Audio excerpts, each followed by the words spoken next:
Good morning, ladies and gentlemen. I'm here at Conference Equal Pay Day, and my next guest is Francesca Burack, and she is the Vice President of Membership Business Professional Women International and also the CEO of Fearless Talents Development. Yes. Good morning. Good morning. It's my pleasure to be here with you.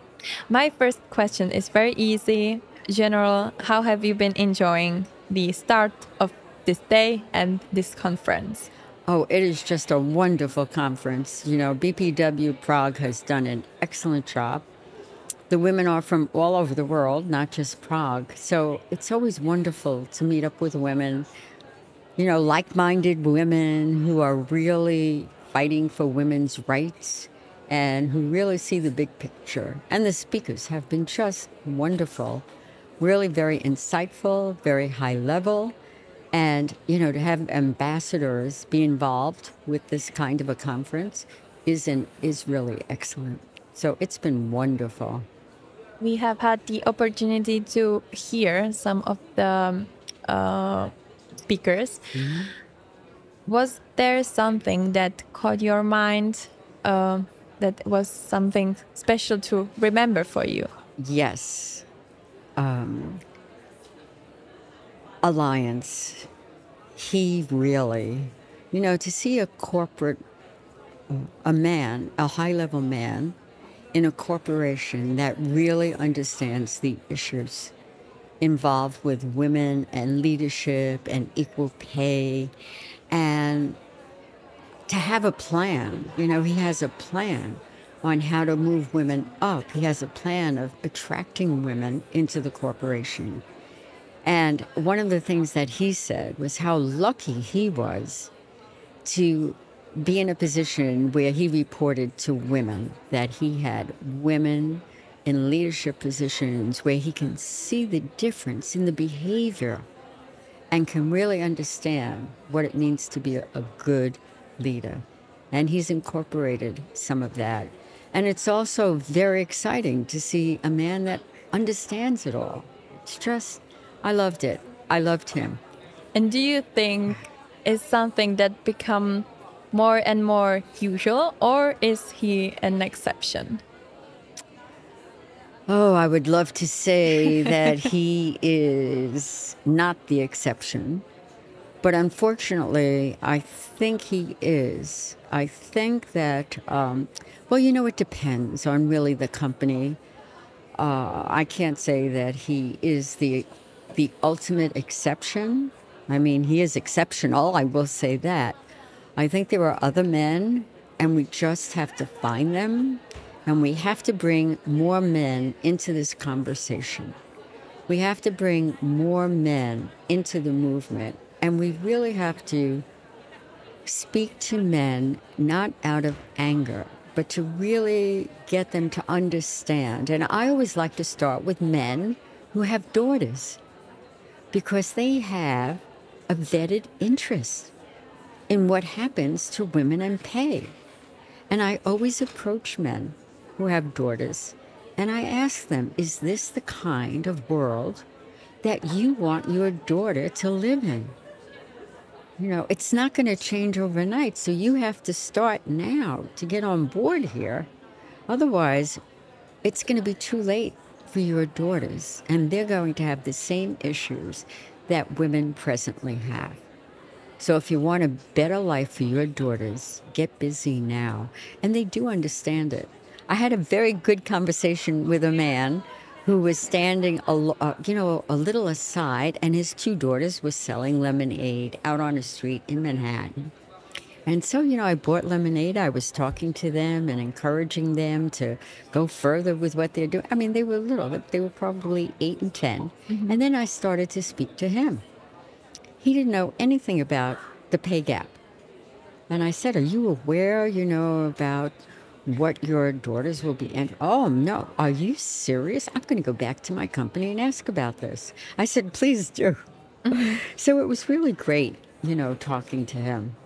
But of course, there are always, you know, other men to approach. And, you know, some women don't think that there's a big gap because they've made it. And so sometimes they don't see the issue. And so we have to educate them also. And it has to come from the heart, not out of a place of anger. Because when you speak to people from a position of anger, nobody wants to hear you. So words matter. I do a lot of coaching with women. I work with men too, but my primary mission is to help women because we're behind. I don't care what anyone tells you. And so I work a lot with communication and how to phrase things and how to feel confident. Because when you use the right words and you start to get what you want, you become more confident. So, it's always best to ask questions. Stop telling people and start asking questions. For instance, somebody will say something and you think, what? Why is he or she saying such a thing? And instead of saying, well, why did you say that? If you turn, because the minute we hear is the minute you say to me, why did you say that? I'm on the defensive. But if I ask you, I'm trying to understand that and I need a little more information. So what's the thinking behind that?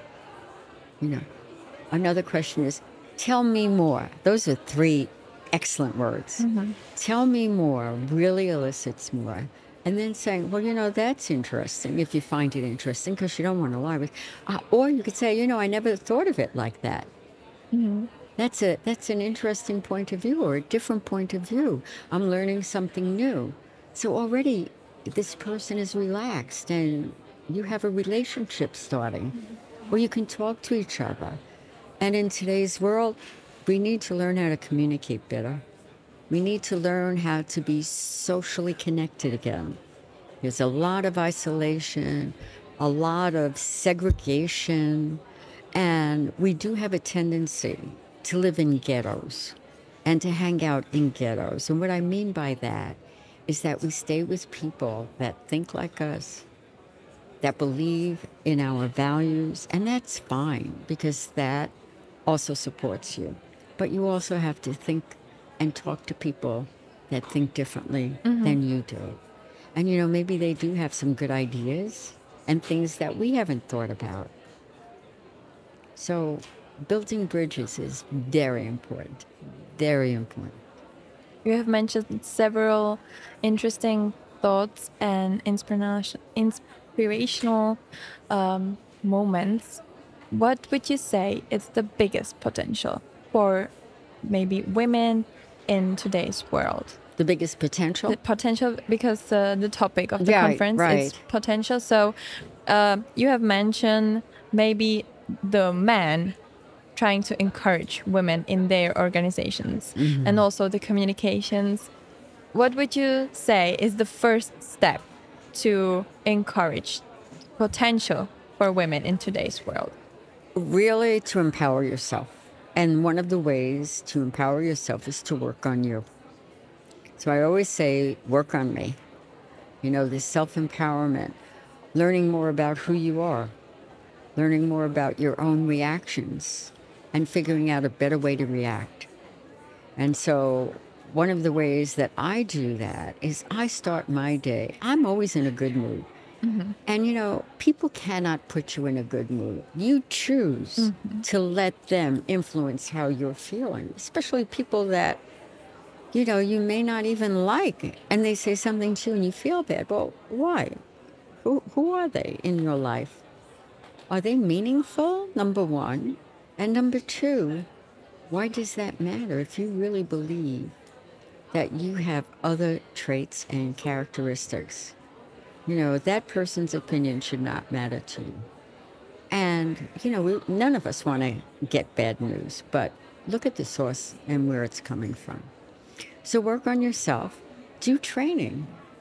I always keep up with things. I mean, there are places to read things.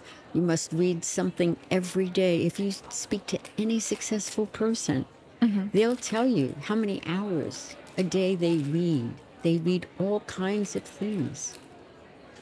And you have to really push yourself to grow. I'm a little afraid of height, but I was at a photography workshop in Costa Rica because I love to travel. I love photography. So I put the two of them together. And Costa Rica is known for zip lining. And they've got such gorgeous nature there. So I encouraged these two women that I had met. Hey, we've got a break for the rest of the afternoon. Let's go zip lining. It was my idea. I don't remember really being slightly afraid of height until I'm there. So there I am. I'm all suited up. You know, I step on the platform and I look down the road, or the sky, really, and there's no ending. And the wind's a little blowing. I see the leaves blowing. I step off. I say, oh, my goodness, I can't do that. And the two women that I came with said, oh, yes, you can. Go, Francesca, go. And they started, you know, cheering me on.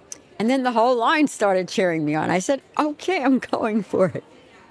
So, I mean, how can you not when you have cheerleaders? Which is another lesson to learn. Cheerleaders are so very important. Really important. So you have to work on yourself. You have to challenge yourself. You know, when I got off the 11 lines, I thought I was going on one. When that guy told me at the end of the first line that, I said, okay, how do I get back? He said, back? There are 10 more lines. I said, oh, no, you're kidding. He said, no, I'm not. But I have to tell you, after those 11 lines, I got off that last line and I felt so confident. I felt so wonderful that I had done this. And it was just a feeling of greatness. And let me tell you, when you do something in one area of your life and you build your confidence, that confidence goes with you into the other areas of your life. So challenging yourself and accomplishing something that you never thought you could do. And, you know, I went hot air ballooning in New Mexico after that. And I was so scared going up. You know, I thought, oh, my God, and we have to sit still up there. I said, oh, you know, I was really frightened. And I thought I would really freak out going down. But it was so funny. Going down, I was so calm. And it was so interesting. And then we glided very close to water. I loved it. I really loved it. Thank you so much for the interview and many, many inspirational thoughts. Oh, it you're was very welcome. Interesting. And thank you for having me. And everyone should join BPW International. Yes, thank you so much. You're welcome. Bye.